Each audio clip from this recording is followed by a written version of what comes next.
Saudi Arabia में रहने वाले भाई और बहन वो कैसे अपना जुमे का दिन मैनेज करें, क्योंकि मोस्टली इधर जुमे वाले दिन डे ऑफ रहता है, छुट्टी रहती है। तो जुमे के दिन से आप लोग कैसे फ़ायदा उठा सकते हो? सबसे पहले तो आपने रात को जल्दी सो जाना है, अपनी नींद पूरी करनी है, रात को देर तक नहीं जागना।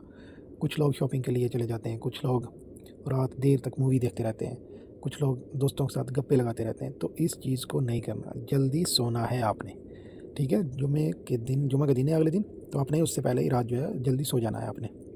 फिर आपने क्या करना, सुबह उठते ही फ़जर की नमाज़ अदा करनी है। फ़जर की नमाज़ अदा करें, हो सके तो जमात के साथ नहीं पढ़ सकते तो मस्जिद में नहीं पढ़ सकते तो अपने घर में अपने रूम में आप लाज़िम फ़जर की नमाज़ अदा कर लें। फ़जर की नमाज़ के बाद आपने सूरह रहमान की तिलावत करनी है। उसके बाद आपने सूरह यासीन की तिलावत करनी है। ज़्यादा टाइम नहीं लगता, इन दोनों सूरतों को पढ़ने में ज़्यादा से ज़्यादा आपके 20 मिनट लगेंगे। अगर आप दरमियानी तिलावत करोगे, ज़्यादा लंबी तिलावत नहीं करते, नॉर्मल तिलावत करोगे तो 20 मिनट लगेंगे आपके। ये दोनों काम फ़जर की नमाज़ और कुरान पाक की तिलावत करके आप फ्री। उसके बाद नाश्ता कीजिए, नाश्ता करके आपने सोना है तो सो जाइए, आराम कीजिए। घर के कुछ काम है, कुछ लॉन्ड्री का काम है, कुछ और सफाई वगैरह के काम है, तो वो करने हैं तो कर सकते हैं आप, वरना आप आराम से फिर सो जाइए 2 घंटे।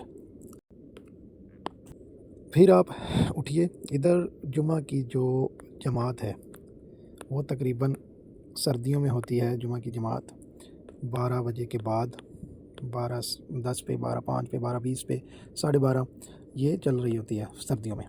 तो गर्मियों में तकरीबन 12:30 के बाद 12:40, 45। तो आप आराम से उठ सकते हो सो करके, तकरीबन 10:30 या 11 बजे आप आराम से उठो। आराम से उठ के अपना जुमे की तैयारी करो। अभी जुमा में जो चीज़ें आपको फ़र्ज़ हैं और जो आपने लाज़िम काम करने होते हैं, गुस्ल करना है, वाजिब चीज़ें हैं, वो सब आपको करनी है। तो आप उससे फ़ायदा उठा सकते हो। आपकी छुट्टी है तो गुस्ल कर सकते हो, अपने नाखून काट सकते हो, अपने गैर ज़रूरी बाल काटने हैं, अपनी सफाई करनी है, अपना सब अच्छे से तैयार होना है जुमे के लिए, खुशबू लगानी है, नए कपड़े पहनने हैं। ये करके आप उसके बाद नमाज़ के लिए चले जाओ। सिंपल, नमाज़ के लिए चले जाओ। नमाज़ से आके, नमाज़ के दौरान टाइम मिलता है आपको सूरह कहफ पढ़ने का। सूरह कहफ कुछ टाइम आपको पहले मिल जाएगा और कुछ टाइम आपको नमाज़ के बाद मिल जाएगा। सूरह कहफ पढ़ने में ज़्यादा से ज़्यादा आपके 15 मिनट लगेंगे या 20 लगा लें, अगर आप थोड़ा स्लो पढ़ते हो तो, इतनी स्पीड से नहीं पढ़ते। तो इसको लाज़िम आपने जुमे वाले दिन अपनी रूटीन में ऐड करना है सूरह कहफ को। इसको पढ़ लें। पढ़ने के बाद आप आ जाएँ अपनी जगह पर, अपने घर में, अपने रूम में, और आके लंच करें। लंच कर लिया आपने, लंच अच्छे से करके उसके बाद आपके पास टाइम है असर तक, मगरिब तक। आप पूरा दिन वो 2 नमाज़ें आपने लाज़िम अदा करनी है, असर की और मगरिब की। इसके बीच में आप सो जाओ।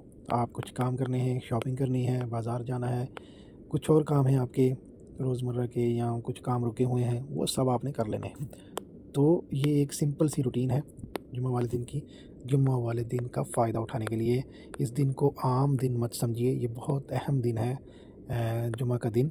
इस चीज़ से फ़ायदा उठाएं और जो रूटीन आपको बताई है उसको भी ऐड कर लें, और कुछ और आपको जो फ़ायदा नज़र आता है उसको भी आप ऐड कर सकते हो।